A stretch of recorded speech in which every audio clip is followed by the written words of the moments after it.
Contact Alan Martin, our Precursio coordinator, at gr8iam1@gmail.com. Thanks for listening to KATH 910 AM Frisco, Dallas, Fort Worth. Catholic radio for your soul in North Texas on the Guadalupe Radio Network. Heard also at grnonline.com and on your smartphone. Welcome to The Quest from the studios of the Guadalupe Radio Network. Join us as we journey together on this pilgrimage of faith. And now your host, Sarah Soto. Hey y'all, welcome back to another episode of The Quest. I'm your host, Sarah Soto. It's such a great joy to be here with you all today, and as per usual, it's hot in Texas. It's still hot. I know it's the first day of fall or something, and we're still sweating, but besides the fact that it's still very, very hot here, we celebrate the memorial of St. Padre Pio today, the one and only. I was watching some videos earlier of him and celebrating Mass, and it's just, I spent a little while crying. You know, I don't usually cry over YouTube videos, but I did, and it was just a reminder of the incredible testimony of his life, which leads me to the great pleasure of introducing our guest today, Brother Pius Marie with the Franciscan Friars of the Renewal. Thank you so much for coming on the show, Brother Pius. It's great to have you here. It's my pleasure. It's my pleasure, especially on this feast day of St. Pio. He is a giant among giants, so I really love it. It's a good way to describe him. Y'all, I discovered, or I first heard Brother Pius speaking on the Franciscan Friars of the Renewal's Instagram page, and he was sharing some really beautiful reflections on mental health and what it meant to be struggling or suffering with mental health, and how we can look at it in the light of the redemptive work of our Lord. And I invited him on the show, and I'm just so grateful that he said yes. And I'll let Brother Pius tell us a little bit about, if you're not familiar, and you very much should be, with the Franciscan Friars of the Renewal, and about his background as a mental health professional. Brother Pius, take it away. Sure. So I am with the Franciscan Friars of the Renewal. We are a still relatively small religious community. We're sort of a branch off of the Capuchin Franciscans. So 6 friars basically left the Capuchin Franciscans to form our community. Some of them are fairly notable. You might know Father Benedict Rochelle, Father Andrew Apostoli, Father Stan Fortuna, Father Glenn Sudano. They're all founders of our community. I joined back in 2006 after 4 years of study at Franciscan University of Steubenville. Our community is dedicated to serving the poor and preaching the gospel in terms of our sort of active apostolic works. And so most of my time as a friar has been serving in our soup kitchens, homeless shelters, youth centers, food pantries. All those sorts of things are the work that we do. Our friaries are usually in very poor neighborhoods so that we can be accessible to the poor. So we want, as uncomfortable as it can be sometimes, we want the poor to be able to ring our doorbell and ask us for help. And so that's part of the reason behind why we go to the poorer neighborhoods. And then our community, our founders also felt really called and inspired by John Paul II's call to the new evangelization. And so a lot of us are active in doing retreat work and writing and podcasting and all this different stuff that you sort of see around the internet that we're doing, and maybe in your parish. And so that's kind of what we do as a community. And I've loved it. You know, we really try to live an intentional community life. And so we really strip down actually from a lot of technology things, and which has been such a blessing. Like, I joined the Friars just before iPhones came out. So I've never owned an iPhone or a smartphone. And I have to say, like, it's so freeing to not have those distractions. So you're not missing out. You're not missing out on anything at all. I figured I wasn't. And my own journey in mental health kind of came organically out of my work as a friar. I've always had kind of a passion for the fusion of faith and reason. So when I started at Steubenville, I wanted to do a kind of a bioethics degree. I was looking at a different religious community where I might have been like a university professor or something. And then Francis's vision captured my heart. I visited the Friars of the Renewal. I joined. And, in my work with the poor, I came to discover that people are dealing with a lot of hurts, really profound traumas. I remember one day at our youth center, one of the teenagers said, "How many of the people in this room," there were probably like 15 kids and 3 or 4 friars, how many people in this room have been part of an active shooter situation? None of the friars raised their hands. All of the kids raised their hands. Oh my gosh. Yeah, it's brutal. We I had the experience when I was working for the first time in the South Bronx at the youth center. One of the kids at the youth center ended up in critical condition because of an asthma attack and ended up dying, actually. And I was with her family in the intensive care unit in a hospital in the Bronx that is known to be quite dangerous to go to as a hospital because the care is not very good. And I was there in the ICU with the family and realizing like this family was kind of in the pre-evangelization stage of receptivity to the gospel. Like I couldn't give them the consolation of the resurrection and of the presence of God in their life because they weren't ready. The seed ground wasn't cultivated, and I had this survival mode too. I mean, it's hard to. Exactly. And so I really started to feel this pull to do something different, do something more, to kind of work on the human stuff, the human brokenness that I was encountering. And that sort of eventually led me to ask permission to go on for studies in mental health counseling, which I did. I studied at Divine Mercy University, which is a Catholic university that really tries to incorporate the good insights from psychology and the foundation of Catholic Christian anthropology, theology, philosophy. And it's been incredible to learn that stuff and then be able to kind of weave in the good news of the gospel, the power of Christ's victory into the midst of this darkness. And since COVID, right? Like, I think we're all aware that the numbers of mental health issues have skyrocketed amongst young people, but more generally. And I think, we're becoming more aware of mental health issues, but I don't know that people really have a good kind of metric to know, okay, how does mental health care line up with my Catholic faith? Like, it's a mixed bag, right? Like, you can get people who are completely secular and maybe think even that faith is toxic and inimical to flourishing as a human being.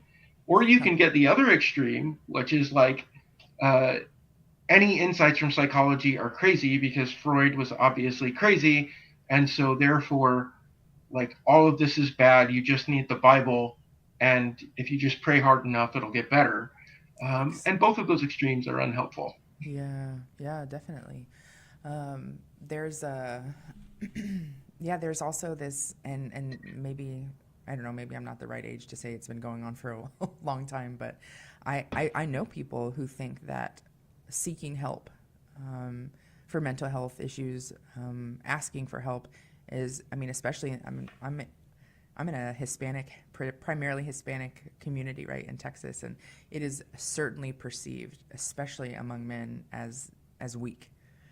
It's definitely perceived as like, men don't ask for help, especially talking about emotions. I mean, Lord forbid that you share that you're struggling about something, and that's I mean, obviously that's a big hang up too, but that initial step is acknowledging that I'm not less, right? Like, my dignity is not less because of a trauma that I've experienced, or because I have, I struggle with depression or anxiety or whatever it is. And I think that it's got such a bad reputation for so many people that they can feel like that their value is somehow lessened because they have anxiety and find it difficult to function in day-to-day life. And I just have to mention only because it made me laugh.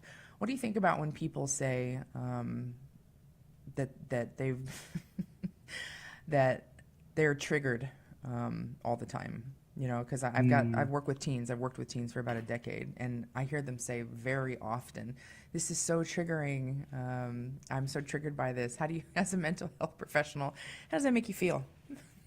Well, it's a mixture for me, honestly. Like partly, I acknowledge that trauma is way more prevalent than we would like to admit as a culture. Yeah. Statistics about things like abuse and neglect and just exposure to traumatic events are really high. And so I think that there is validity, and I would never want to minimize a person's legitimate experience of being triggered. Right. However, I think that our current culture has impoverished the word terribly and has misused it, right? And people are talking about getting triggered because of their coffee order not coming in the way they want, or, and I think what they mean to say is that they're upset. Right. I'm frustrated. I'm upset. Yes, this is a great annoyance to me. Yes. Yeah. I think that's what they mean. Accurate. Right. It's way more accurate. But I think that the thing that does is really impoverish the word for people who actually are triggered. Right. Yeah, absolutely. Folks, I'm talking today with Brother Pius Marie of the Franciscan Friars of the Renewal. If you want more information about their incredible community, you can visit franciscanfriars.com. We'll be talking more about mental health and the work that he does for the Franciscan Friars of the Renewal after a short break. We'll be right back.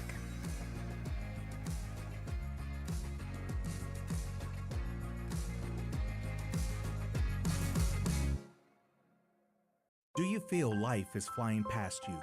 Are you desperate for moments of peace and quiet? Lord, Teach Me to Pray, the free Ignatian prayer series opens hearts to His voice, to the peace you are seeking, the only love that fulfills the human heart, Jesus. God is calling you to true joy, knowing Jesus personally. Lord, Teach Me to Pray is free. Go to LordTeachMeToPray.com, click the red box, order Lord, Teach Me to Pray now, LordTeachMeToPray.com. First off, I'd just like to say I did 5 years in prison in Texas, and thanks to the Guadalupe radio network down there and your ministry, there is a lot of us getting back on track. And especially a big thank you to all your donors who donate to the network, and it really helps a lot of us felons find the way and find that the Catholic truth and get back on track. So really thank you for that. The Guadalupe Radio Network, radio for your soul. Welcome back to The Quest, an extraordinary journey where every step brings us closer to discovering God's love for us. Want to join the conversation? Give us a call at 877-757-9424. Hey, y'all. Welcome back. I'm here with Brother Pius Marie of the Franciscan Friars of the Renewal, and today we're talking about mental health and those mental health struggles in light of Christ's work of redemption. I was thinking while we were on the break, Brother Pius, that without the good news, without the gospel, without the promise of eternal life and the hope, right, the hope that comes along with it, real trauma and mental health disorders and everything from depression to anxiety to, true post-traumatic stress disorder, it can seem, without faith, I imagine that it feels insurmountable for people. Has that been your experience? Absolutely. One of my all-time favorite quotes about therapy comes from Father Benedict Rochelle, one of our founders, who was himself a therapist, psychologist. He used to say that therapy without faith only helps people get from being absolutely miserable to moderately unhappy. You know, like uh, I think that, right, like if what the church teaches that man's dignity and his supreme calling, who we are, what we're made for, is only fully revealed in and through Christ, and our access to that only comes in and through relationship with him, then all of our human efforts to fix things really are just, you know, patching something that's ultimately destined to fall apart. Yeah. Oh man. Um, yeah, and there's maybe you've come across this. In some of my friendships and relationships throughout my life, I've heard people that have the mentality that there's healing for others, but there's not healing for me. I'm so far gone, or I'm so far beyond help. And what do you have to say, as a mental health professional and a friar with the Franciscan Friars of the Renewal, like for those people that are listening and feel that they're beyond help, right? Their addiction is so extreme, their depression is so severe, and like you said, they're just in this the basic most survival, and their day to day. What do you have to say for them as far as hope goes and healing? No one is beyond the grasp of Christ. No one. No problem, no sickness, no anything is beyond the grasp of Christ. What that smacks of for me, I don't know who said it first, but I like the phrase terminal uniqueness. Like mercy is available for everyone but me. Forgiveness is available for everyone but me. Healing is available for everyone but me. I would say, though, that expectation management is an important dimension of this conversation, right? So what Christ's redemption entering into your particular struggle, whether that's anxiety, depression, trauma, bipolar disorder, schizophrenia, you name it, right? Like many of these conditions, even mental health professionals will say to you, like, can be managed, but there may not be like a permanent I'm better that will happen.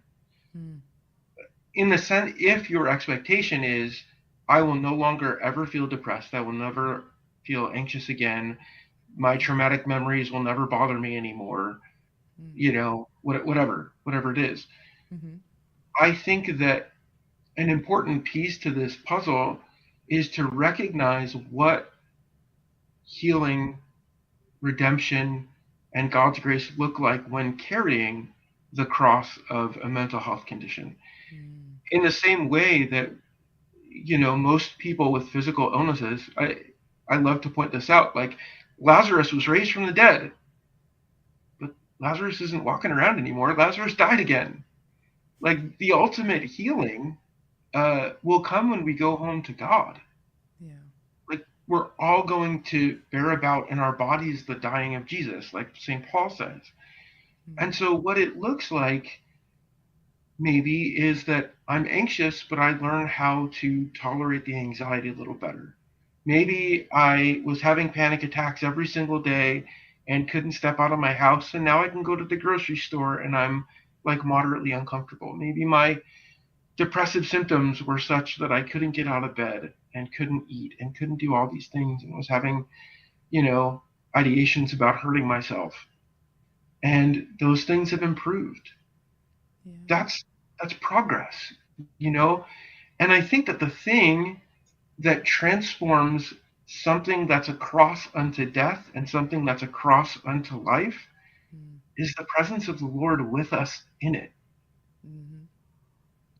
Viktor Frankl, who was a psychiatrist in his own right, he talks about something called attitudinal values, right? Like his whole psychological approach was that if we have meaning in what we're experiencing, if we have some overarching meaning that underlies our kind of intention and our reason for doing things, he liked to quote Nietzsche, who I don't usually like to quote, but he said, "A man can endure almost anyhow if he has a why.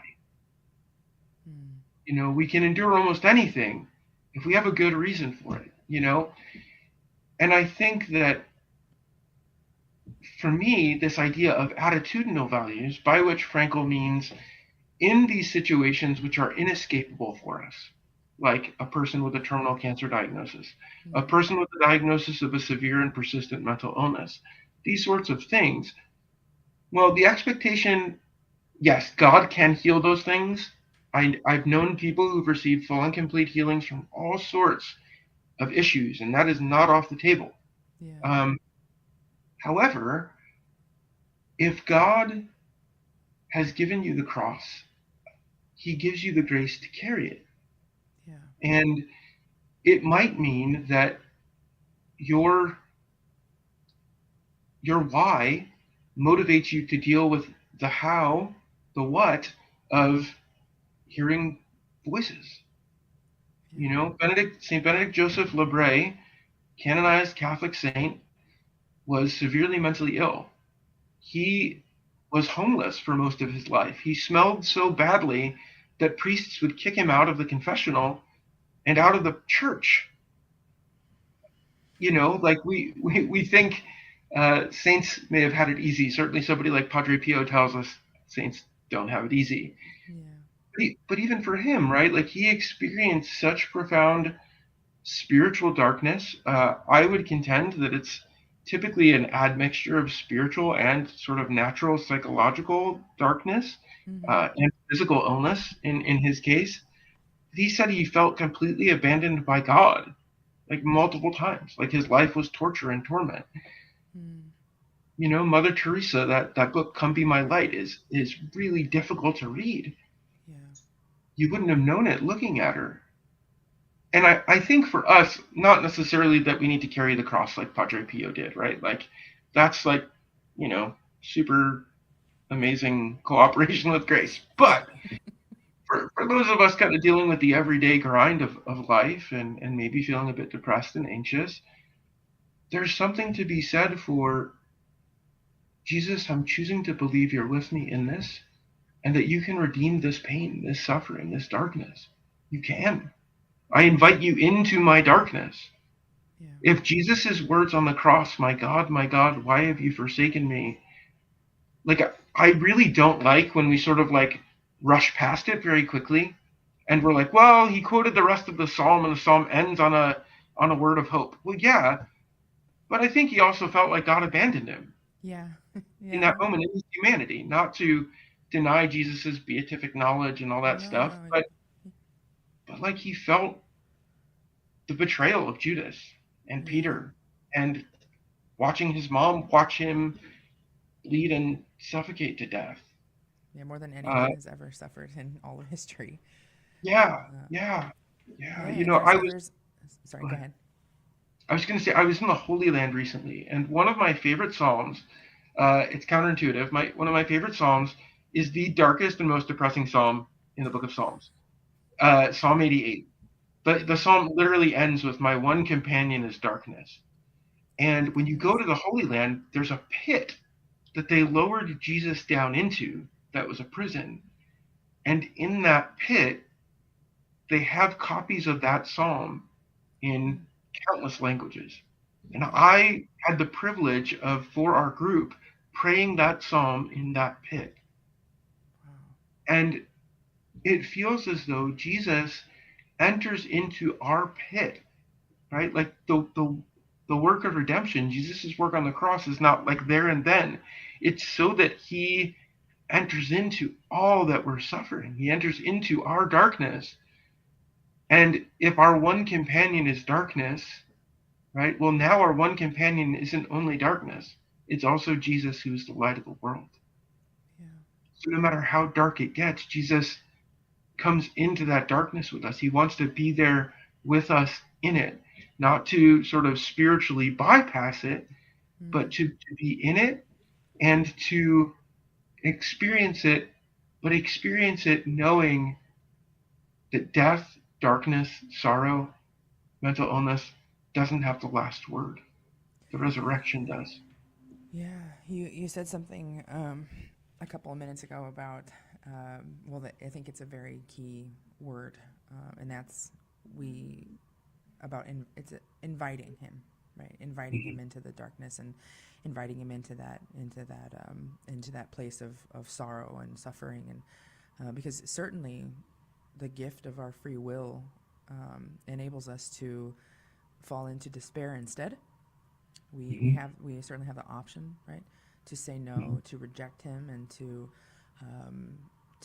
fall deeper and deeper into that darkness and remain there in darkness. But like you mentioned, I mean, it's I in my life, when I have suffered at the greatest suffering that I've ever been through, I sat with a friend and was kind of talking it out afterwards, and she said something that has stuck with me, and I think it's a little it's not silly, but she basically said, sometimes you just have to let the Lord sit with you in the crumminess of it, because the only way out is through. And certainly our Lord gives great purpose, right, to the immense suffering, and I'll just share. I have about 27,000 more questions for you that I want to talk about. But I'd like to share my grandmother, before she passed away. She's just one of those people that had those like a litany of illnesses for like 30 years, right? Just like incredible suffering, multiple surgeries, cancer, just like every diagnosis you could even possibly think of. And she did it with such grace. And towards the end of her life, there was like do we have this surgery and risk the danger of the surgery, or do we know that your life is not going to continue on very long if you don't have it, kind of a thing. And she had the surgery, and she was fine for a while afterwards, but she succumbed not that long after. But we got to have a couple of really profound conversations, and one of them was, she told me, and I'm a little bit famous in my family for, I know it's not nice, but for complaining, especially as a child. It's like, are we there yet? We've been walking for days, which I'm not proud of. But so sitting there with my grandma, who's suffered more than anyone, that I know, she told me that if it meant that her children who were away from the faith would come back to the sacraments, that she would live that 30 years of immense suffering 1,000 more times. And so for me, it radically shifted my perspective on suffering with a purpose. And I think I'd like to ask you a little bit about what you think. We're going to take a break here in a second, but suffering with purpose, right, versus being alone and all that. But I could go on and on. So we're with Brother Pius Marie of the Franciscan Friars of the Renewal. Check out their website, franciscanfriars.com, and learn about all the beautiful work that they do. It's just incredible. You could read forever. But I'm so grateful he's on the show today. I'm your host of The Quest on Mondays and Thursdays. I'm a Catholic wife, mom, and speaker. For more information, shoot us a message at thequest@grnonline.com. We'll be right back.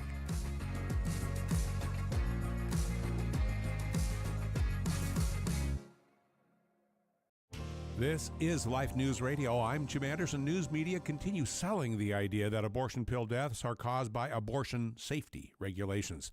These repeated death by safety myths may only be answered or corrected by informed persons like you. The late Amber Thurman faced a dangerous pregnancy because she already suffered lupus, diabetes, and high blood pressure. The abortion industry sells the idea that abortion pills are safer than pregnancy. Amber Thurman found out they are not. A recent Charlotte Lozier Institute study found chemical abortion presenting a 4,000% increase of severe medical issues. Recent news told of serious social problems with assisted suicide and the pro-life effort to reject Delaware legislation legalizing the unpredictably grisly practice. Governor John Carney vetoed assisted suicide in Delaware Friday. This is Life News Radio. When officials tally this election, the results matter, but your participation matters more. God will see the souls that respond to the evils of abortion and to a culture of death. When you have a chance to vote, your participation is a moral obligation. History will record your participation, and that is something you can tell to your children and grandchildren. Get informed, think well, and vote for a culture of life. Louis T. March is at Mercator, warning that in sub-Saharan Africa, the total fertility rate has begun to plummet. Its fertility rate has declined roughly 1.3% annually over the last 3 years. It's another area of the world showing population explosion to be merely a persistent myth, being displaced by an impending demographic winter. Reasonably wealthy families in 50 years or less may well be those with large families. For pro-life headlines delivered to your email address daily, sign up at lifenews.com. This has been Life News Radio. You're listening to The Quest, a pilgrimage of faith. Have a question or something to share? Call the show live at 877-757-9424.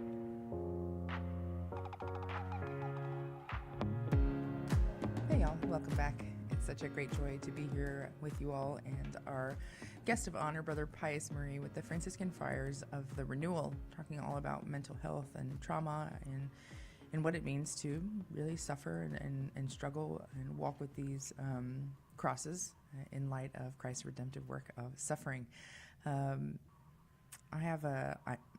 listeners know I have a touch of the ADHD, and so it's a little like I have all these thoughts like swirling around that I'm like making notes. I want to ask him about this, and I want to ask him about this. But something when we were going back and forth before the show via email, you said something, and I really do want to hear what you think, which is so it's annoying and it's very worldly, but I'm in a moms group on Facebook, right? Local moms, and I'm surprised at the number of women who post in there seeking help for a loved one who is suffering with, any range of, they're declining and they're hallucinating, and I need resources, I need help, and I don't know that they'll go, but I need to find options for them. And so it seems to me that more, like you said, this increase of mental health disorders, and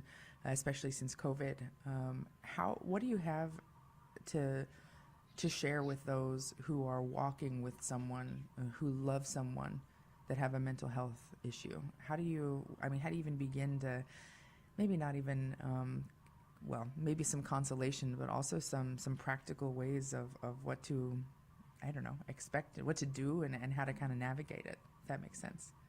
Sure. Yeah, that's a big big question that could probably take its own show. But I would say, first and foremost, that it's someone you love and that you love them is the most important piece to the puzzle of all, right? Like that this is someone you love, you care about, and you want to care for.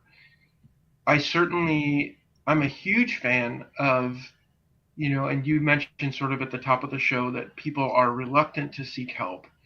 And I think that, hopefully we're sort of getting over the stigma of seeking help. But really, a lot of mental health conditions for a really long time have sort of been these guarded family secrets that, you end up ashamed of. Often children will, if they have a parent, let's say with bipolar disorder, they'll do what they can to kind of like mitigate the exposure of that or other serious mental illnesses, right? And so I think it is a complicated thing, but I think especially knowing when you're in over your head and that you need support, having the courage to ask for support from people who can give you resources you never even thought of. That to me is a big piece of the puzzle. Like if we could just figure this stuff out on our own and with sort of Dr. Google, it would be really easy, and I would be out of a ministry, and the mental health profession would be in decline. But unfortunately, we can't figure it out on our own. And I would just say, like, that is by design.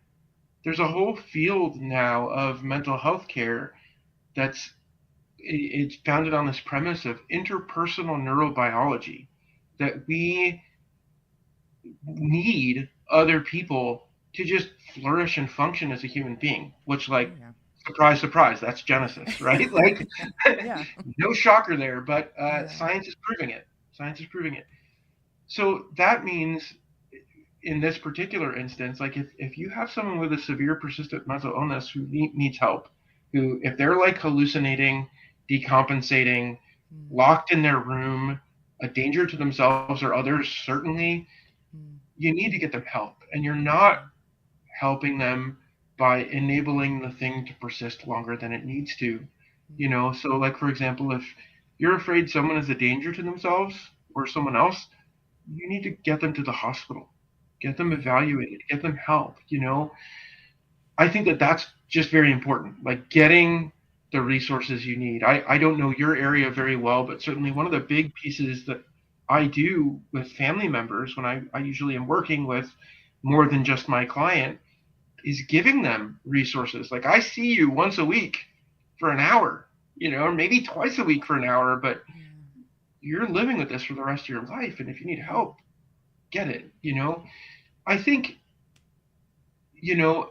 one thing that has been really helpful for me in dealing with people struggling with mental illness, whether that is a substance use disorder, some other severe mental illness, a couple of things can be really helpful. One of which is you don't have to give until you burn out. Like, setting and having good boundaries is one of the most important skills you can have and build up when you're caring for someone with any kind of illness, whether that's physical illness, mental illness, whatever, is having good boundaries, making sure that you're putting in time for, I know it's a buzzword, but self-care, taking care of yourself, getting in some good prayer time with the Lord so that you're, tanked up so that you can give, because you can't give if you're empty. Mother Teresa, of all the people who were like super active in caring for the sick and the suffering, Mother Teresa's sisters make like 2 holy hours a day.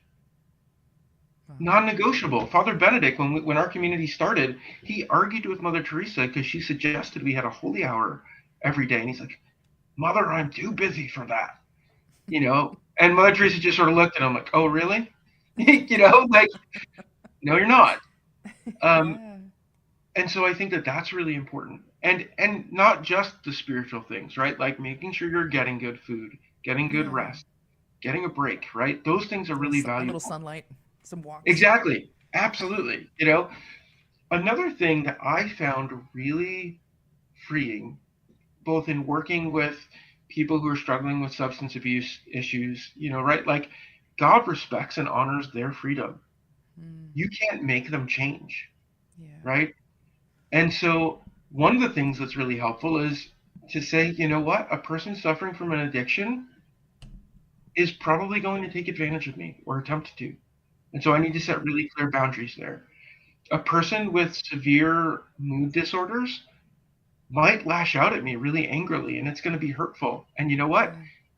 They might not even be in control of what they're saying, right? Like a person who's hallucinating and thinks that you're working with the government to like implant things in their brain, or, like, these things seem outlandish and difficult to deal with, and they are difficult to deal with. But recognizing, like, hey, it's not personal. This is what a person with a severe mental illness may do. It doesn't change the fact that I love them. And this is where, like, creating the distinction between, like, the person that I love and the symptoms that the person I love has. That's a helpful note, not just for people dealing with mental illness, but like living in community life, living with a spouse, living with your children, right? Like, sometimes your children can be jerks, like they're just mean sometimes. No, he's never going to do anything wrong. No. Sure. That's sounds a little bit like denial. We can talk about that later. Okay, after the show, That's right. Free of charge. So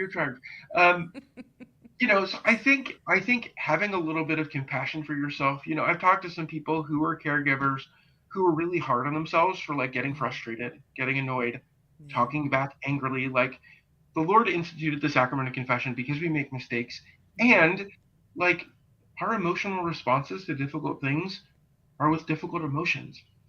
And to sort of give yourself some kindness, extend some kindness to yourself, right? Like the Lord tells us to love one another as he loved us. but he loves us so much that he's willing to die for us. Right? So like that's intense love. Yeah. We need to love ourselves that way too. And so I think that those pieces are important. Yeah. Yeah.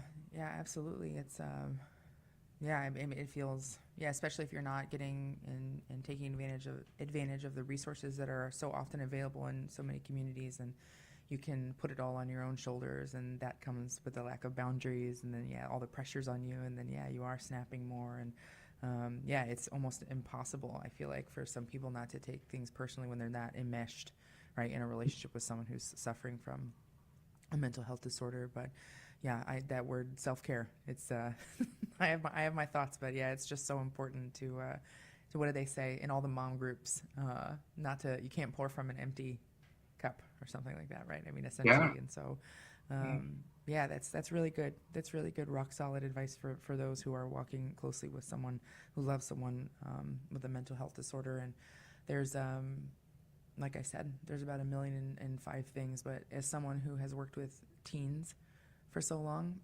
and seen just in the last 10 years essentially like the light drain out of their faces, like the joy drain from them because of this massive, I mean, oh my gosh, I know you already know, but for those that are listening, do you know what happens when you give your third grader an iPhone and they hear a word like, I don't know, gay, and they Google it? Do you know what websites they end up on? Do you know? And so this being inundated with things like pornography at younger and younger ages, forming these these incredibly destructive addictions, right? And along with an addiction to pornography comes so many other issues, right? Like super low self-esteem and depression, and then you're the thief of joy comparison, right? Like comparing ourselves. We should be like what we see and totally detached from the reality of it. Humans are, unique, and we're not meant to all look the same. And not to mention the psychological damage, the actual damage that comes along from addiction to pornography and self-abuse and things like that. So just as someone who works with teens, and even though we've only been married a couple of years, and our son is only 2, but seeing the young men and young women who are opening up, right, and sharing with me that they have had a struggle or that they are struggling and that they're trying to be better, and they're running to the sacrament of confession, but these things keep calling them back. For those that, like I said, have teens, their children are teens, for those like me who work with teens, this is it's a really, really tough battle to be like the only person in a teen's life, or the only few people in a teen's life that are not laughing about, encouraging, and joking about pornography like it's no big deal. So what do you have to say for those people that are... Well, we're going to take a break in a few, but we can get the tip of the iceberg and then go to break. So the tip of the iceberg is that it is incredibly destructive and toxic for a child's brain. Let's just call teens what they are. They're still children. Absolutely. And their brains are still forming. And the neuroscience is pretty universally in agreement that there's all sorts of science behind that we can go into after the break. But basically, you're giving your brain something called a supernormal stimulus. So it's like so much more intense than anything you could actually achieve in nature, that your brain gravitates and sticks to it so intensely that it just becomes a very difficult habit to break. And I certainly have seen a lot of destructive fruit of pornography in people's lives that I've worked with, and we just really need to pray. Pray. Yeah, it's very it's demonic. It's super, it's very evil, and it destroys the lives of those involved, right? Those producing, creating, but it absolutely, and it destroys the lives of adults as well. But it absolutely. Have you heard that? What's the phrase? The neurons that fire together wire together, right? Absolutely. Yeah, we're letting our children's lives be destroyed with unsupervised access to the internet. But I digress. So let's talk after the break about the destruction that pornography reaps on young people's minds. We'll be right back. We're talking with Brother Pius Marie, the Franciscan Friars of the Renewal. Visit their website, franciscanfriars.com, for more information. We'll be right back.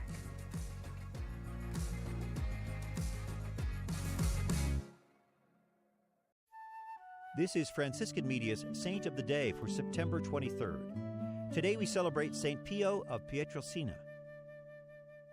Born in 1887, Francesco Forgione took the name Pio when he entered the Capuchin Franciscans at age 15. After a brief service in the Italian army, he was assigned to a friary on Italy's Adriatic coast. A year later, while experiencing a vision of Jesus, he received the stigmata on his hands, feet, and side. Pio became a controversial figure as medical doctors and church officials attempted to verify the origin and authenticity of his wounds. For a time, he was not permitted to celebrate Mass publicly or to hear confessions. The decisions were ultimately reversed, and his popularity soared. Padre Pio commonly spent 10 or more hours in the confessional each day. His Masses often lasted for 2 hours. Daily he blessed the sick and poor who came to him. He was so moved by the suffering of the sick that he established a 350-bed hospital known as the House for the Alleviation of Suffering. Padre Pio died in 1968, and in 2002, Pope John Paul II elevated him to sainthood. There's more about the saints along with inspiration and Catholic resources at our website, saintoftheday.org. From Franciscan Media, this has been Saint of the Day.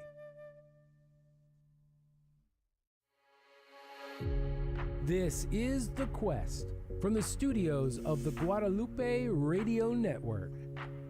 Share the show with a friend. You can find us on social media. Want to listen again? We're on Apple Podcasts, Spotify, YouTube, or wherever you enjoy listening to podcasts. Hey y'all, welcome back. I was listening to that beautiful, is it a flautist? Is that the right? Tell the story. The flautist isn't the one probably telling the story.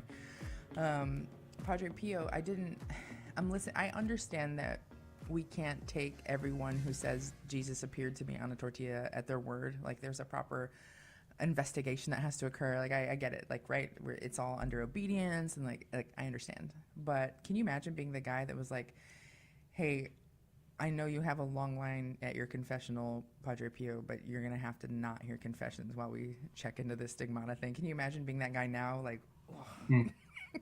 I know. I'm just thinking, it's good to be obedient. That's all. I struggle with it immensely, which I probably shouldn't say on the air. Today we're talking with Brother Pius Marie from the Franciscan Friars of the Renewal. You can visit their website for more information to find out all the beautiful work that they do, and it is quite beautiful. They inspire me all the time. I love their presence on social media, even though they don't really do social media and phones and stuff like that. But they have people who do it for them. Sorry? True that. But they really have someone over there has mastered the art of a social media presence, and they're it's not sneaky. They're evangelizing people by meeting them where they're at, which is on the dang internet. I'm deleting my internet stuff soon, so I'll be like them. FranciscanFriars.com is where you can find more information about them. But I've invited Brother Pius Marie on the show today. He's a mental health professional, and he's sharing so much beautiful insight with us about the great hope that comes along with those that suffer and carry the cross of mental health disorders, but also to have what I've gotten out of this is to be realistic and know that, I mean, even our Lord, right, didn't completely heal every single person that he interacted with. And so to not have the expectation that the cross that you're carrying is going to be removed, rather to look at it as Christ helping you carry it, right? And not that he wouldn't heal you completely if that was his will. But before the break, we were talking about this is my thing. This is my thing. So theology of the body is my thing, as many of our listeners know. But the pornography is the hill that I will die on. I will die on the hill, telling young people about how destructive it is. And it's just, like I said, it's made such light of, and it's become some sort of it's like a funny thing to do. Some of my students have shared with me that they're deeply uncomfortable, and it's not being moderated in classrooms where children, because like you said, teens are children. I know we don't want to say that, but they'll pull pornography up on their phone in the classroom. So there are girls and guys that are being subjected to looking at pornography, even if they don't struggle with an addiction or don't want to, right? They're being subjected to it. And so it's become less and less of a, because 50 years ago, I mean, never in a million years, right? Never in a million billion years, but now it's gotten so bad and it's so easily accessible. I just want to live in a world where I don't want to live in any sort of communism, but let's just get it off the internet, right? Let's just get it off the internet altogether, and then it becomes not an issue. But you were going to say science has started to prove all the things that we know to be true as Catholic Christians, right? From everything about, we're made for communion, to pornography destroys your brain. Can you share a little bit more about the science behind why pornography is so damaging especially to the minds of young people? Yeah, absolutely. So it's worth knowing, like, we often treat children and especially teenagers as little adults, like as though they actually have the capacity for rational decision making, and this sort of stuff. Anyway, there are a lot of stories I could tell. I worked with teens for a number of years in the Bronx. I had one kid ask me whether he could jump off the 102nd Street footbridge because he does parkour all the time into the East River. And I was like, bro, you're going to die, and then your mom's going to kill me. This is not cool.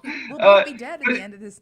Exactly, and it took like serious convincing for him not to attempt it. So, yeah, God bless him. But what I would say is, so there's a lot here. There are people who are reluctantly forced into the conclusion by their research of how damaging pornography is, right? Like I've written a number of papers, scholarly papers on this, going to try to get a couple of them published maybe. But they really, like, they call it self-perceived problematic pornography usage because they don't want to use the term addiction, because they don't want to demonize the pornography industry. And I wouldn't be surprised if they're getting a kickback from an industry that makes more money than all of the professional sports combined per year. But helpful things to know, like little tidbits for your brain about pornography, is that it creates what's called a supernormal stimulus. So they proved this a long, long time ago. They had chickens with regular eggs that they laid, and then they also had these like Easter eggs with glitter and all kinds of stuff on them. And the chickens went for the glittery eggs because it's like eggs plus, and what pornography does is it taps into, right? Like, one of the most fundamental needs we have as human beings is for communion, right? Is for being known, being loved, being seen as desirable. All of these sorts of things are, being seen as competent, as capable, right? Like, and so pornography taps into all of these needs, right? And the most sort of intense expression of interpersonal communion, at least on the natural level, is mutual self-gift of a husband and wife. And so this basically hijacks that. And the thing is, like, the dopamine in our brain loves to search for things.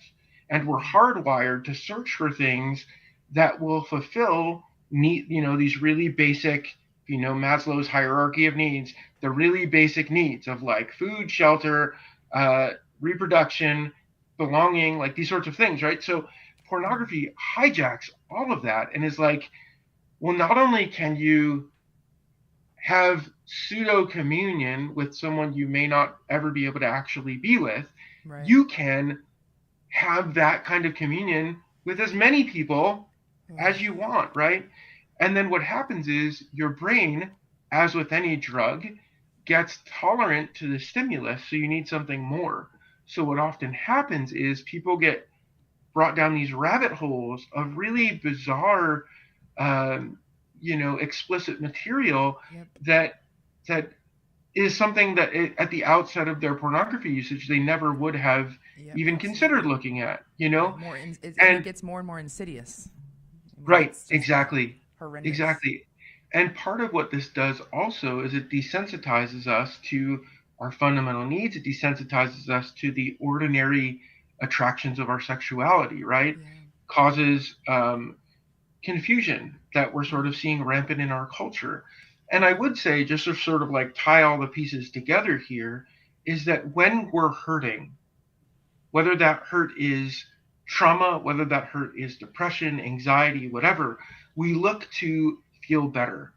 And a really easy way to quote unquote feel better, at least for a moment, is in this sort of fake world of pornography, or, with the legalization of cannabis products, to use drugs, any of these ways to sort of prop ourselves up to feel better artificially.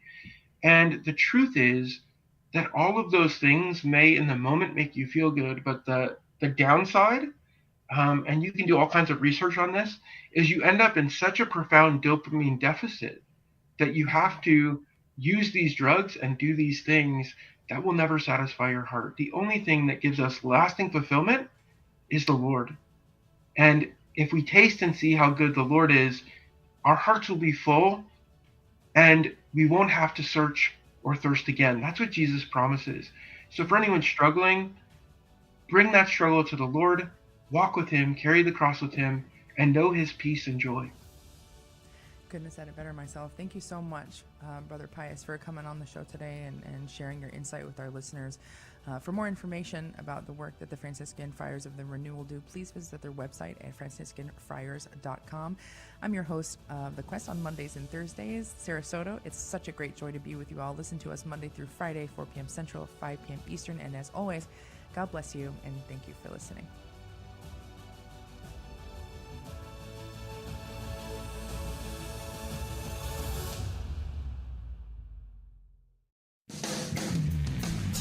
Transmitting the treasures of our Catholic faith to your radio every day. This is the Guadalupe Radio.